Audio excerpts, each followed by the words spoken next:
Hey, there you go. Yeah. LOCKSMIF. Knowledge is the key. Study the Bible, not the sermon. This is Mental Health Mondays, the pop-up shop. And I'm here, right on schedule, because I don't got no schedule. Mental Health Mondays, Overthinking It. Where the DJ at? Come on, DJ, turn me up. Yeah, we're gonna vibe for a second. I know you're going through it, but better days. Yeah, they coming. Here they come. Here they come. Yeah. We're gonna vibe for a minute, y'all. Yeah. You know, friends, they be on that garbage sometimes. Sometimes they'll dip on you. They'll leave you dolo, for real. I know somebody who should go solo, though.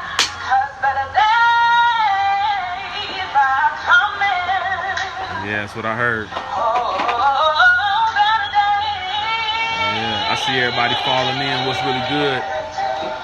We're going to get to the show in a second.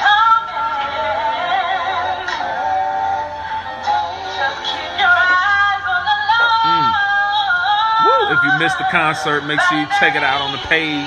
Study the Bible, not the sermon. Woo! That's the songbird, a.k.a. the lily amongst thorns, boy. Brother Hoojin, I'm glad you was waiting, bro. I'm finally here.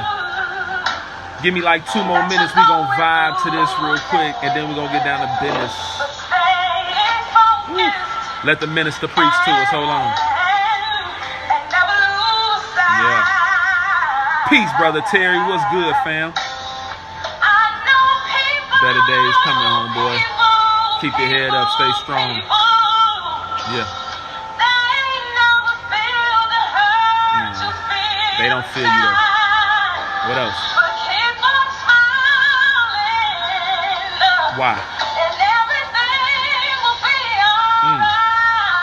Okay, you promise? Yeah.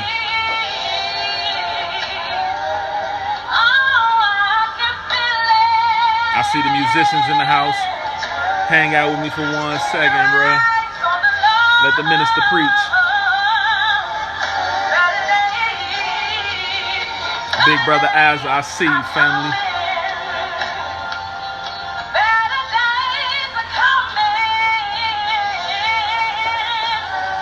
Woo! Sister Angie was good. Yeah, oh, they coming. Yeah, none of that. Woo! Thank you, Jesus, for the better days. Ooh, look at that, big brother Will made it soon and the quick. What's good, man? Yeah, look to the hills. There go my help. Here it come. Just in time, too. Yeah. Yeah, oh, it's coming. Oh, it's coming. Oh, they coming. Woo, you promise they coming? Woo. Yeah. That's Turn Up City right there. So I just had to let that ride because I ain't got no theme music for this one. And so, you know, sometimes you got to get your theme song, get your mood in order, get your mind right. You know what I'm saying? Get out the limelight, even though I'm in the light, right? Don't trip on the background. Got to have something in the background so I can look at, make sure I'm on point. Grace and peace to everybody who decided to fall through. I promise I won't hold you that long. Shout out to Wifey. Like I said, if you wasn't there for the concert, make sure you check it out on the YouTube page. Study the Bible, not the sermon. It's also on the Facebook page, whatever. It's all good. Today, though, it is Mental Health Mondays. Absolutely, that's why I'm here. And as it said in the caption, we're going to be talking about overthinking it. Overthinking it. Because a lot of times we do a lot of thinking, and I know I've been accused. I was about to say confused. I've been accused of thinking too much. I remember back when I used to be on the Facebook group page thing for the church, and I used to make little comments and ask questions that really wasn't questions, but it's to make you think. And everybody be like, man, you think too much, bruh. And that's probably true. And so then in that case, I'm going to minister to myself also. Right? So I wrote a sermon about it. Want to hit? Here it go. Here we go. Woo. Shout out to MJ. All right, Mental Health Mondays, the pop-up shop. They call me LOCKSMIF because knowledge is the key. This should be like episode 5, Overthinking It. What is the right thing to do on my end? All right, so here we go. Philippians chapter 4, verse 6. We ain't going to read it. I'm going to talk to you a little bit. We're going to read a couple scriptures, but let me holler at you first. Let me holler at you. Right? And it definitely wasn't a concert, by the way. But if you was there, I sure was about to bring my light out and okay? Nevertheless, I was checking out some stuff on the internet, and I want to share one thing with you. According to research done by psychology professors, I was going to say a name, but I'm not,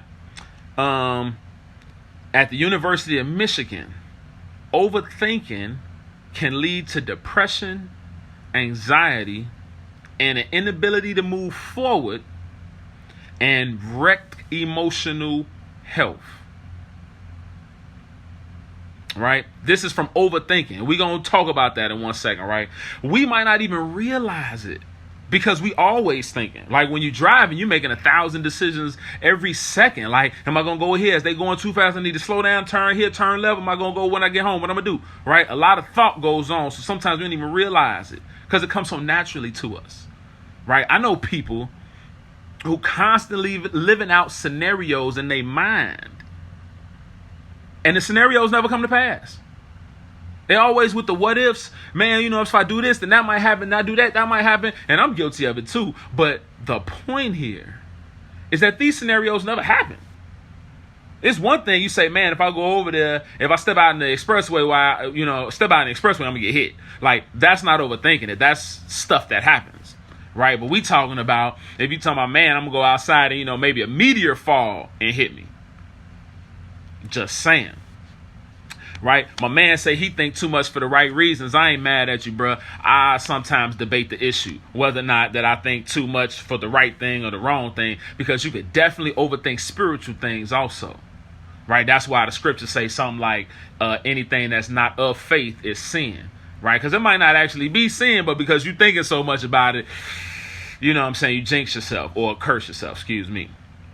Right? So, now, let me back up, though, before I get ahead of myself. First things first, shout out to the sister. I see you, overthinker. Hey, so we all know that we not alone. We all know we not alone. We nervous about something, whether it's a deadline at work or a conversation that we not looking forward to having, or a major event that could go wrong or go poorly. We become consumed with what ifs.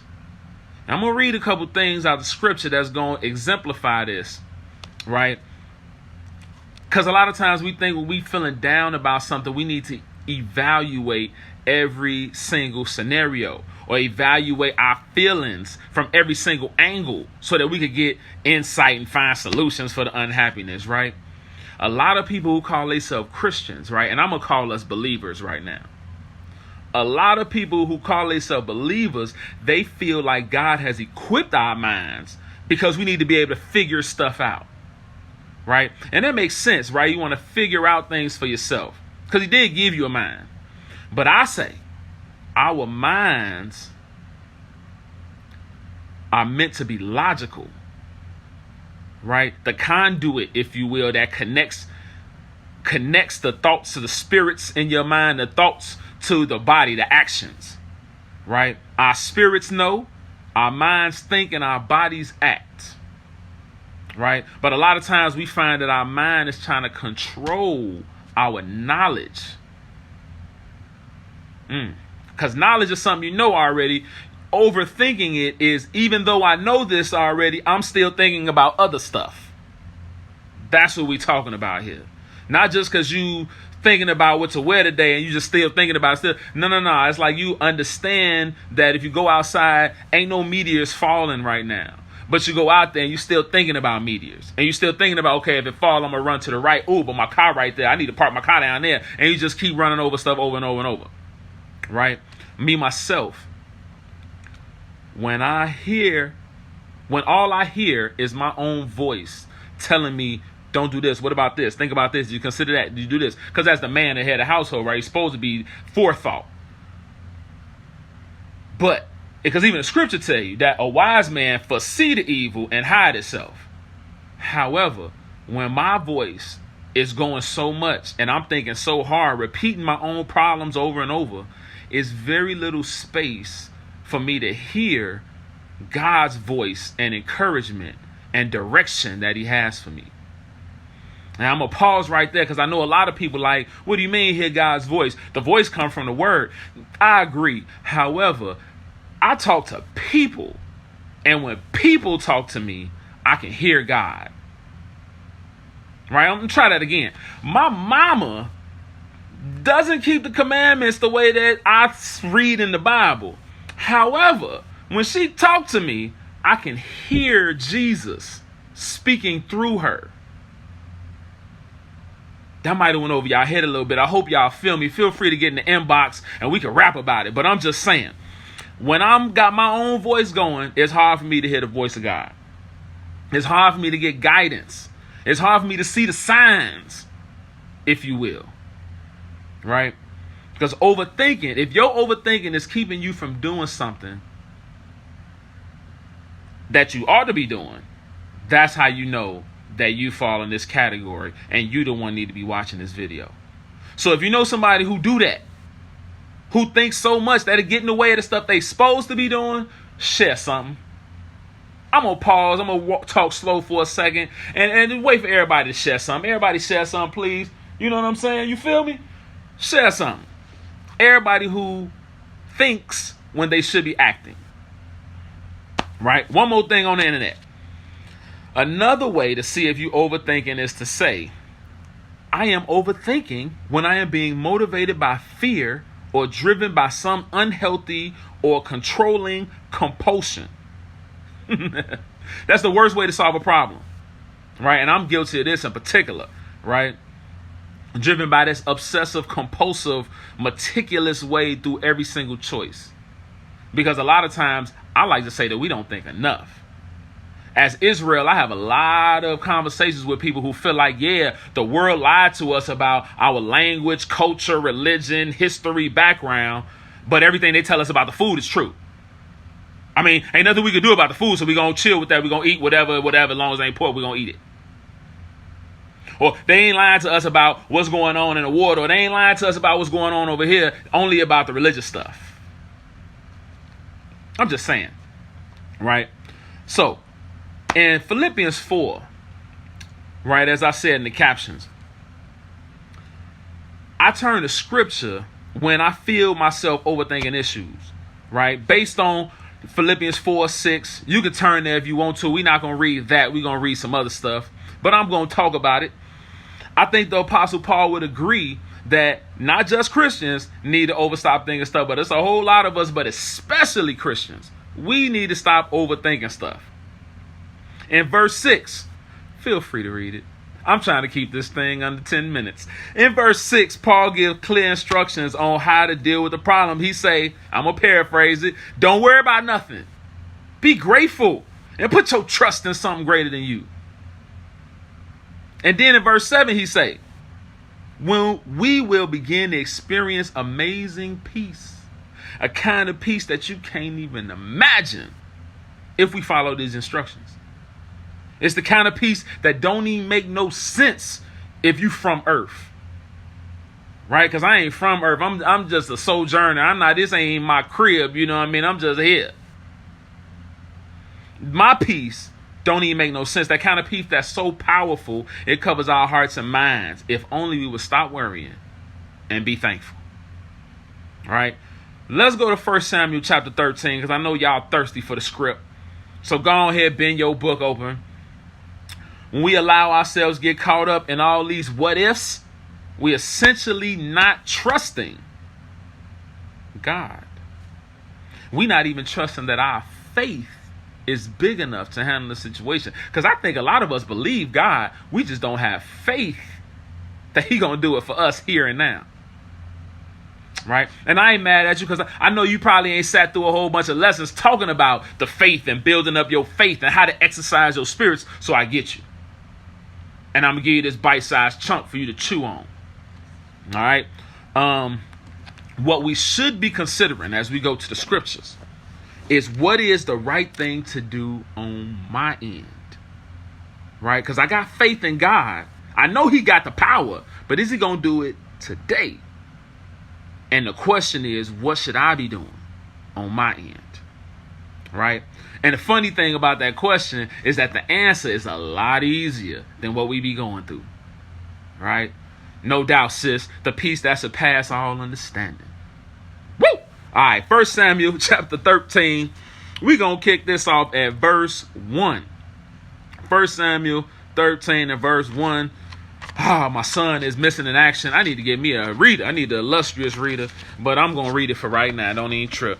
13 and 1. It says, Saul reigned 1 year, and when he had reigned 2 years over Israel, Saul chose 3,000 men of Israel. 2,000 were with Saul in Michmash and in Mount Bethel, and 1,000 were with Jonathan and Gibeah and Benjamin, and the rest of the people sent every man his tent. Right? So you got a bang of people here. Gang, gang. And Jonathan smote the garrison of the Philistines that was in Geba, and the Philistines heard it, and Saul blew the trumpet throughout all the land, saying, let the Hebrews hear. Right now, verse 5. And Philistines gathered themselves together to fight with Israel, 30,000 chariots. Right, they had a couple thousand. They got 30,000 chariots, 6,000 horsemen, and people as the sand which is on the seashore in multitude. And they came up and pitched at Michmash eastward from Beth Aven. Verse 6, and when the men of Israel saw that they were in a strait, for the people were distressed, then the people did hide themselves in the caves and in the thickets and in the rocks and in the high places and in the pits. Now, first thing is, remember that God already told Saul, God told Moses and them, hey, I need you to take care of all these people. Right? Then God brought Saul up and told him, go take care of these people. Verse 7, and some of the Hebrews, this is 1 Samuel 13 and verse 7. And some of the Hebrews went over Jordan to the land of Gad and Gilead. As for Saul, he was yet in Gilgal, and the people followed him trembling. Okay, so they killed a bunch of people, and now Saul is in Gilgal, and all of Israel is scared, right? Because that's what we was just talking about, fear and overthinking it, right? So you got all these people with you. First, you just went to took care of the business. You just killed a bunch of garrisons, and now everybody's scared because there's a lot more of them than came now, and they all hiding. That's how scared they are. They hiding in the caves and the dens and the rocks, right? Okay. And it say all the people that followed him was following him trembling. So they super scary. And then what? Verse 8. And he tarried 7 days according to the set time that Samuel had appointed. But Samuel came not to Gilgal, and the people were scattered from him. So he was trying to hold it together. Samuel told him 7 days I'll be there. So he's like, boy, I'm going to hold it down 7 days. Don't even trip. It's all good. 7 days pass. He ain't there. Scared. Straight skirt. And so what Saul do? Saul said, bring hither the burnt offering, the peace offering, and he offered the burnt offerings. Right? If you know anything about God's law, then you know the king can't offer no burnt offering. Peace, brother. Brother Anderson, what's good? James Anderson, what's good, fam? I'm glad you made it, bro. 1 Samuel 13 and 10, and it say, and it came to pass that as soon as he had made an end of offering a burnt offering, behold, Samuel came. And, you know, that's just like that because, you know, Samuel represents the salvation of God, right? Because that's why he was so thirsty and waiting for him. And that's what we was just talking about. You go outside and you all scared of this meteor that may or may not fall to the point where you going to do something hasty. And then as soon as you do that thing you shouldn't have did, there go to salvation. Just to make you look stupid, right? And I'm not going to call nobody no names because I ain't no name calling no more. But it does make you look stupid. And verse 11, Samuel said, what hast thou done? And Saul said, cuz I saw the people. They were scattered from me, and you came not within the days appointed, and the Philistines gathered themselves at Michmash. Therefore, said I, the Philistines will come down upon me in Gilgal, and I have not made supplication to the Lord. I forced myself, therefore, and offered a burnt offering. Now, a lot of times people make fun of this, like Saul forced himself. But I argue that that's what all of us do. When our faith fails, and we decide, you know what, I'm going to just go ahead and take care of this the best way I know how. We force ourselves to. Just like that woman who couldn't pay whatever she couldn't pay. And instead of just waiting, she went out in the streets and did something she wasn't supposed to. She forced herself to. Why? Because she didn't really want to. Just like Saul, he didn't really want to do that. He did it because he was scared, man. Israel needs to stop laughing at it too. 13, and Samuel said to Saul, thou hast done foolishly. Thou hast not kept the commandment of the Lord thy God, which he commanded thee. For now would the Lord have established thy kingdom forever on Israel. But now thy kingdom shall not continue. The Lord sought him a man after his own heart, and the Lord have commanded him to be captain over the people, because thou hast not kept that which the Lord commanded thee. Saul, ladies and gentlemen, who was overthinking it. Okay? He was so scared. Flip over to chapter 14, because we want to know what happened after Samuel left, because we don't always read that normally. Right? We read that part about the scary Saul. But what happened after Samuel left? Remember I said, you go outside, you thinking about this media. So you're like, it's a media. So look, I'm going to just take off running. And so the media won't hit me when I walk out the house. And as soon as you take off running, you know what I'm saying, the salvation of the Lord comes. I don't know, the sun came out or it started raining. So you seen it with no media. Let's see what happened in the script though. Chapter 14, verse 11. What happened after Samuel left? Verse 11 said, and both of them discovered themselves unto the garrison of the Philistines. And the Philistines said, behold, the Hebrews come forth out of the holes where they have hid themselves, right? Because they was hiding, right? They say both of them, though. Who is both of them? Make sure you read this on your own time. But we're talking about Jonathan, Saul's son, and his armor bearer, right? So 2 men, not thousands. 2. One of them is a soldier. The other one's a servant. Now, true enough, if you're a historian, the armor bearer, he was probably good with the sword too. Nevertheless, though, he was a servant. Okay? So, 1 soldier, 1 assistant. Right? Verse 12.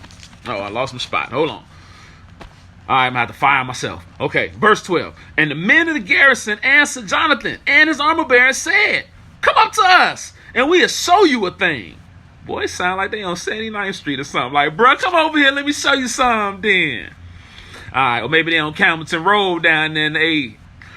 Anyway, Jonathan said to his armor bearer, come up after me, for the Lord have delivered them into the hand of Israel. Did he deliver them into the hand of Israel, or did he deliver them to Jonathan and his armor bearer hand? A little bit of both. Verse 13. Jonathan climbed up on his hands and his feet, and his armor bearer after him.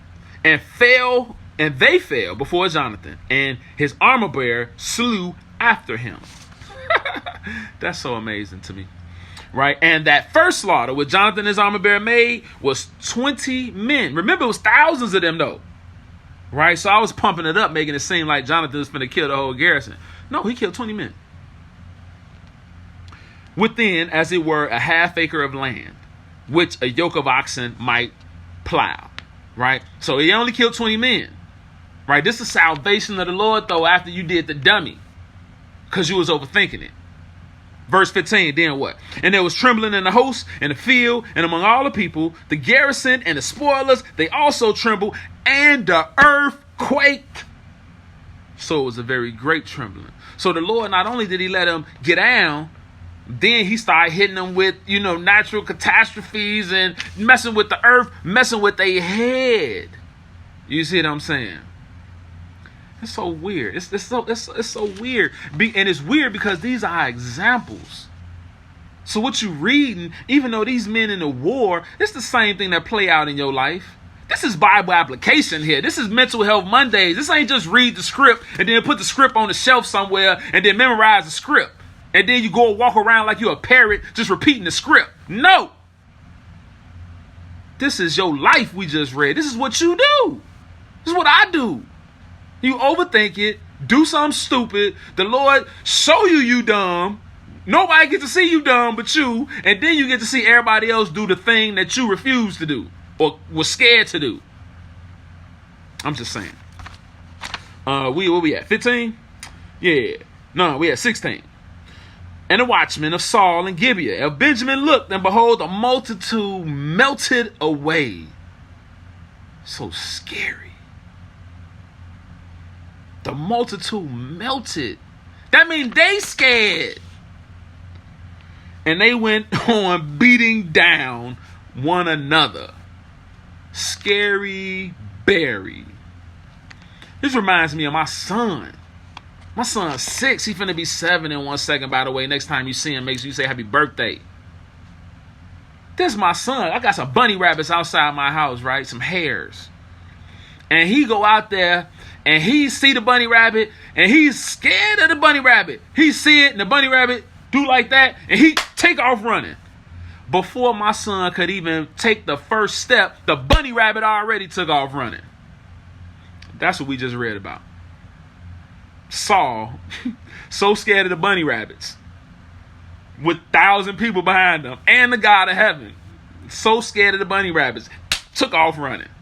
And his son, you go read it for yourself, his son had to sneak in there and make the bunny rabbit scared. I'm just saying. I'm just saying. Whoop, the real roots of overthinking comes from answering the question, who do you trust? Right? Like I said, you can apply this to Saul. You can apply it to you too. Excuse me. To you too. Who do you trust? Do we trust that by playing out the scenario that's going on in our head 100,000 times, somehow we gonna manage to make everything right when the time ultimately comes? I'm sure that's what Saul thought, overthinking his head. You know what? You know what? I'm gonna just force myself to do it and make it right. And then he ain't get no glory now. He ain't even take part in the battle. Right? So will it make it better, or will it just make our anxiety higher? Or do we seek the wisdom of our beliefs? This your belief, by the way. We seek that wisdom of our beliefs, or of the people who have come before us in similar situations. I'm going to just tell you like this, stressing over what you can't do will stop you from doing what you can do. Every time. What up, cuz? I see you. I'm going to say it again. Stressing over what you can't do is going to stop you from doing what you can do. Because Saul could have had took care of that business with his son. He could have waited one more day for Samuel to come, and then everybody just took care of the business. But instead, he did the sacrifice, and now you don't get to do nothing. Now on top of that, the kingdom ain't yours no more. Right? Do what's in your power, and then trust in whatever you believe in to do the rest. And by whatever you believe in, of course, I mean Jesus the Christ. Right? Then that's when you get that amazing peace on you. All right, let's go to 2 Samuel. I got one more script, and I'm going to get on up out of here. I know my time probably is there already. Look like I've been on here 20 minutes already. Jesus Christ. Help me. Help me. All right. Woo. I know everybody's attention span is just about gone because we Israelites. 2 Samuel chapter 19. We're going to read about one more person who could have overthought it, but didn't overthink it. And we're going to see his results. All right. So 2 Samuel chapter 19, verse 15. And we're going to read 15 through 23 kind of quick. Real faith and real patience is needed. Turn up, boy. Turn up, sir. All right? Learning to stress less and less. Well, check it out. Both of us as students together. Believe that. 1 Samuel 19 to 15. It say, so the king returned. Now, this is after the death of Absalom, who was David's son, who had tried to take over the kingdom. So the king returned and came to Jordan, and Judah came to Gilgal. That's that place again. To go to meet the king, to conduct the king over Jordan. Oh, know what? Nope. I'm sorry, y'all. 16. Chapter 16. I'm sorry. We're going to read chapter 19, but we got to read 16 first. Pardon us. Pardon us. All right. 16 and 5. All right. 2 Samuel chapter 16, verse 5. I won't be mad if somebody type that in the comments. Okay. 2 Samuel chapter 16, verse 5. And when King David came to Bahurim, behold, thence came a man out of the family of the house of Saul. Right? Dude who just got cut off, right? For being impatient. Right? So that means David got a good reason to do what he's not going to do. This dude came from the house of Saul, whose name was Shimei, the son of Gera. He came forth and cursed still as he came. And he cast stones at David and at all the servants of the king.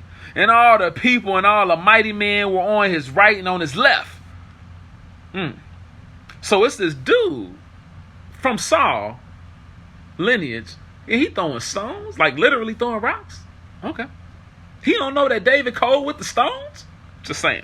And he cast stones at David, all the servants, and all the people, and all the mighty men that were on his right side, on his left. So he throwing stones at the whole squad. And thus said Shimei when he cursed, Come out, thou bloody man, thou man of Belial. The Lord hath returned upon thee all the blood of the house of Saul, in whose stead thou hast reigned. And the Lord has delivered the kingdom into the hand of Absalom thy son. And behold, thou art taken in thy mischief, because thou art a bloody man. Then said Abishai, the son of Zeruiah, unto the king, Why should this dead dog curse the Lord my king? Curse my Lord the king. Let me go over, I pray thee, and take off his head. So now, right, get it together, right? Understand what's happening here. David the king, Saul was chasing him around.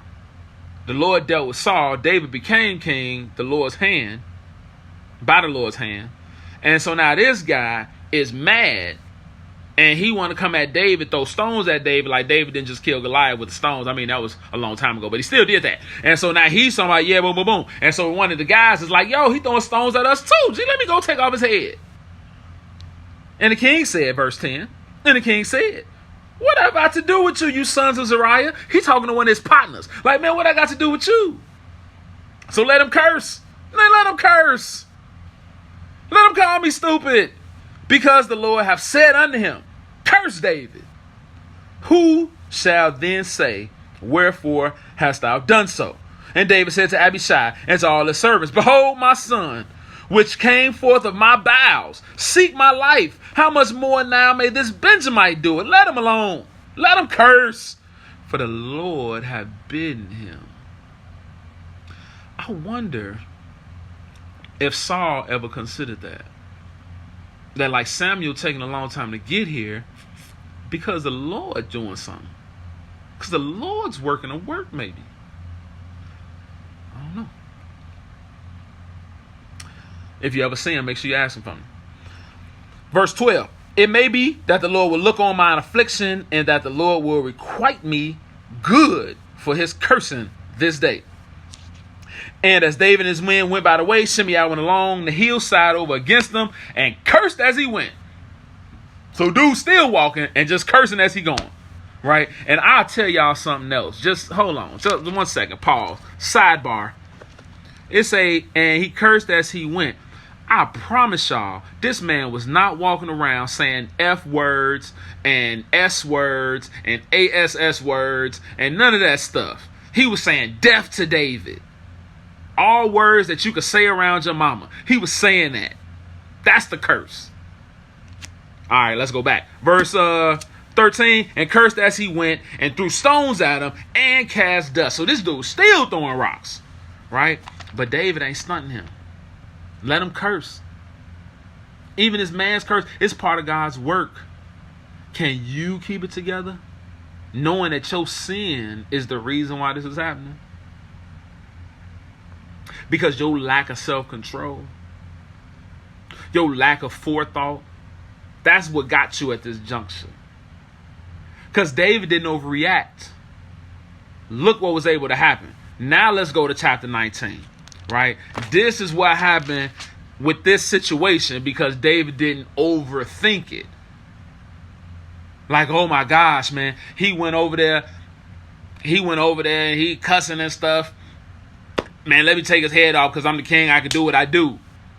No. Chapter 19. This the Lord. This the Lord done brought him here to curse me because I done been bogus before.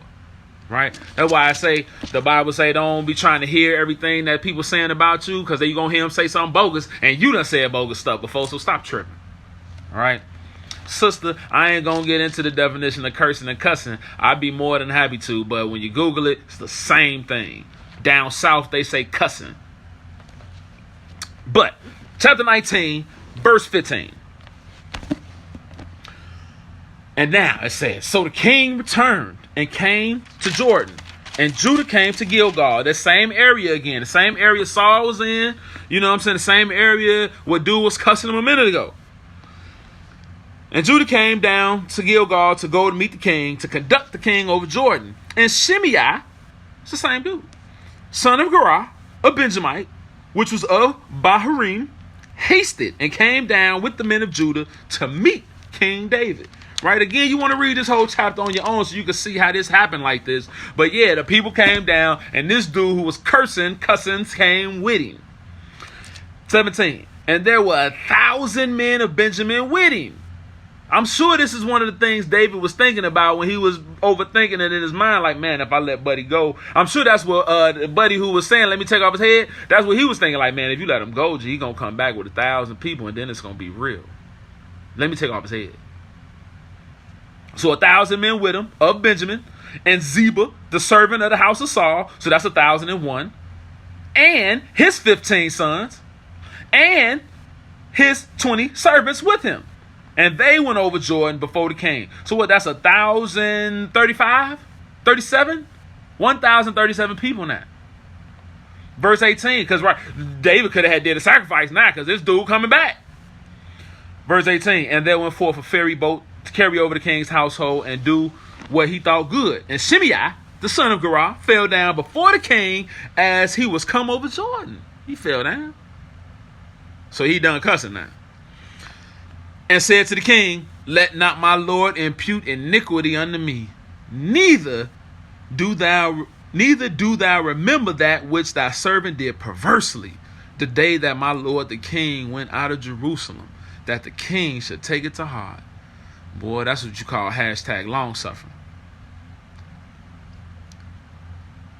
David was so long suffering, Buddy was able to come back and apologize for cussing him out. For thy servant doeth know that I have sinned. Therefore, behold, I am come the first this day of all the house of Joseph to go down to meet my lord the king. Not only am I sorry, but because I'm sorry, I was the first one down here to come holler at you. Because I was dead wrong. I shouldn't have did that. All right. 21. But Abishai, the son of Zeruiah, the same buddy again, same homie, answered and said, shall not Shimei be put to death for this? Because he cursed the Lord's anointed?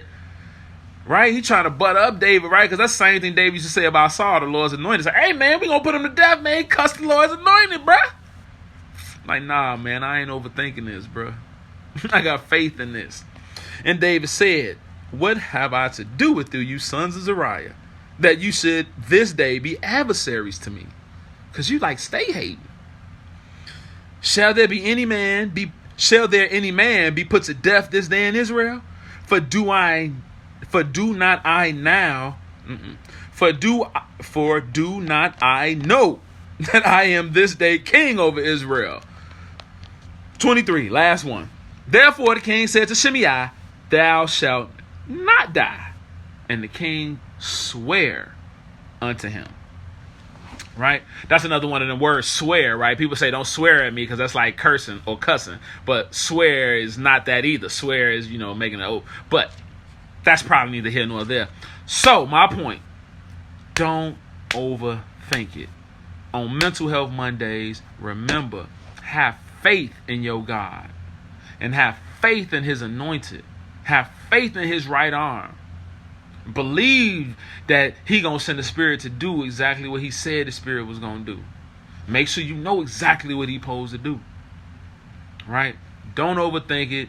Don't move out of fear. Don't allow yourself to do the dummy. Because the Lord, all he going to do is show you his salvation and make you feel stupid, even if he don't make you look stupid. Because you know what happened and you know what you did and you're going to look crazy. Like a crazy man, right? Now, on that note, that is it. Study the Bible, not the sermon, is the label that pays me. They call me Locksmith because knowledge is the key. Make sure you check me out in 7 days. We're going to be right back. Mental Health Mondays. What time, Locksmith? Boy, whatever time we pop up. That's why it's called the pop-up shop, right? And I know I went over 10 minutes. I'm really, really working on that. I'm really working on it because I know that's what y'all need. I know that's what y'all want. Bible application. Yes. In Jesus' name, turn.